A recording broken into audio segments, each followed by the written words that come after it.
మేము ఊహించని స్థాయిలో వేస్తున్నారు. ఇప్పుడు 19,000 పోస్టులని ప్రకటించి 5,000 పోస్టులకు వచ్చారు. ఊహించని స్థాయే కదా ఇది.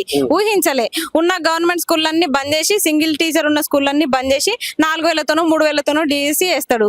అది కూడా ఊహించని స్థాయే. ప్రస్తుతం మనతో పాటు రస్మ గారు ఉన్నారు. రస్మ గారు దాదాపుగా 2 సంవత్సరాలుగా ఫైట్ చేస్తున్నారు. ఇప్పటి వరకు ప్రభుత్వం కదిలి రాలేదు. ఏదన్నా అంటే ఎన్ని రోజులని ఇట్లా? ఎన్ని రోజులు అంటే నాకు తెలిసి ఇక వాళ్ళు నోటిఫికేషన్ ఇవ్వడానికి అయితే సిద్ధంగా లేరు. ఒకవేళ ఇచ్చినా ఇట్లనే ఇప్పుడు పోలీస్ బోర్డులో 20,000 నోటిఫికేషన్ అన్నారు, 19,000 అన్నారు, 20,000 అన్నారు. అవన్నీ మర్చిపోయి ఇప్పుడు 5,000కి వచ్చారు. అంటే 5,000 నోటిఫికేషన్ కుదించి 5,000కి ఇస్తున్నారు. ఇంకా నెక్స్ట్ డిఎస్సి కూడా వాళ్ళు ఏం చేస్తారు అంటే స్కూల్ తగ్గిస్తున్నారు. అక్కడ డిఎస్సి మెగా డిఎస్సి 25,000 అన్నారు, అక్కడ కూడా ఇవ్వరు. 3,000 4,000 పోస్టులతో ఇస్తారు. ఇట్లా అన్ని రకాల నోటిఫికేషన్ ఇచ్చినట్టే ఇచ్చి దాంట్లో పోస్టులు మాత్రం ఉండవు. జిల్లాల వారీగా అలాగే గ్రామ స్థాయిలో జోన్ల వరకు వచ్చేసరికి అసలు పోస్టులే ఉండవు. 0 పోస్టులతోటి నోటిఫికేషన్లు వస్తాయి. అన్ని నోటిఫికేషన్లు వస్తాయి. మళ్ళా అదే వాళ్ళ ప్లాను. ఇంకొకటి ఏంటంటే పోలీస్ అభ్యర్థులకి 46 జీవో రద్దు చేస్తామన్నారు. రద్దు చేసిర్రా? వాళ్ళకు 19,000 పోస్టులు అన్నారు, ఇస్తున్నారా? ఇంకొకటి వాళ్ళకి ఏజ్ రిలాక్సేషన్ అన్నారు, ఇస్తున్నారా? ఇంకొకటి లాంగ్ జంప్ కుదిస్తామన్నారు, కుదించిరా? అసలు హైదరాబాద్ ఫ్రీ జోన్ అడుగుతున్నాం.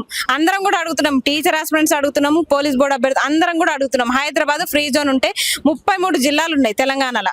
తెలంగాణ రాజధాని హైదరాబాద్ కి 33 జిల్లా అభ్యర్థులకి అవకాశం కల్పించాలి. వాళ్ళందరికీ కూడా అర్హులే కదా. మా రాజధానిలో మేము కాక ఉద్యోగాలు ఎవరు చేసుకోవాలి? హైదరాబాద్ ఓపెన్ కోటాలో ఉండడం వల్ల ఎవరో ఏపీలో, కర్ణాటకలో, మహారాష్ట్రలో కొట్టుకొని పోతున్నారు జాబ్స్. అదేదో తెలంగాణ వాళ్ళకి అవకాశం ఇస్తే 33 జిల్లా వాసులే ఉద్యోగాలు కొట్టుకునే అవకాశం ఉంటది. కాబట్టి హైదరాబాద్ ఫ్రీ జోన్ అడుగుతున్నాం. త్వరలో శుభవార్త చెప్తాం. డెఫినెట్ గా జాబ్ క్యాలెండర్ వేస్తాం అండ్ నిరుద్యోగులు అనుకున్నంత స్థాయిలో ఉద్యోగాలు వేస్తామని చెప్పేసి రేవంత్ రెడ్డి గారు చెప్తున్నారు కదా. అంటే నమ్మకం మేము ఊహించని స్థాయిలో వేస్తున్నారు. ఇప్పుడు 19,000 పోస్టులని ప్రకటించి 5,000 పోస్టులకు వచ్చారు. ఊహించని స్థాయే కదా ఇది. ఊహించలే. ఉన్న గవర్నమెంట్ స్కూళ్ళన్నీ బంద్ చేసి సింగిల్ టీచర్ ఉన్న స్కూళ్ళన్నీ బంద్ చేసి 4,000తోనో 3,000తోనో డిఎస్సి వేస్తాడు. అది కూడా ఊహించని స్థాయే. అసలు ఈయన ఏ జీవోలను కూడా రద్దు చేయకుండా డైరెక్ట్ నోటిఫికేషన్లు ఇస్తున్నారు. మళ్ళా కోర్టు మెట్లు ఎక్కిస్తారు. ఇది కూడా ఊహించని స్థాయే.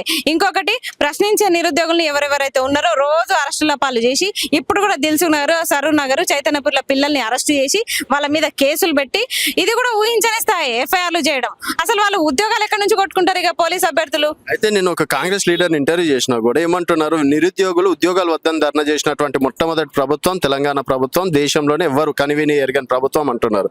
సో ఏం మరి అంటే ఎందుకు వద్దని చెప్పేసి నిరుద్యోగులు ఈ చేస్తున్నారు, మళ్ళీ కావాలని ఎందుకు ఈ చేస్తున్నారు? పాత మాటనే ఇది. ఉద్యోగాలు వద్దని ధర్నాలు ఎవరు చేయట్లేదు. కావాలని ఇప్పుడు చేస్తున్నాం కదా. వద్దన్నప్పుడు కనిపించింది, మరి కావాలని చేస్తున్నప్పుడు కనిపిస్తలేదా? ఇప్పుడు కూడా కావాలని చేస్తున్నాం కదా. మరి ఇప్పుడు చెప్పండి. 70,000 ఉద్యోగాలు ఇచ్చిన 70,000 సరే, మీరు 70,000 ఇచ్చినాం అనుకుందాం. 130,000 ఉద్యోగాలు ఎక్కడున్నాయి అవి చెప్పండి. దానికి సమాధానం చెప్పండి. 2.5 సంవత్సరాల టైం ఉంటే మీరు ఏడాదిలోపే 2 లక్షల ఉద్యోగాన్ని ఎందుకు ప్రకటించారు మేనిఫెస్టోలో? దేనికి మీ దగ్గర సమాధానం లేదు. ఇంకా 2.5 సంవత్సరాలు ఉంది అంటే మీరు 5 సంవత్సరాల కాలంలో 2 లక్షల ఉద్యోగాలను మీరు చెప్పలేదు. అది ఫైనల్ గా 2 లక్షల ఉద్యోగాలు పోలీస్ అభ్యర్థులకి మొట్టమొదటి నోటిఫికేషన్ మీరు ఇస్తున్నారు కాబట్టి 20,000 తోటి పోస్టులతోటి మీరు నోటిఫికేషన్ ఇవ్వాలి.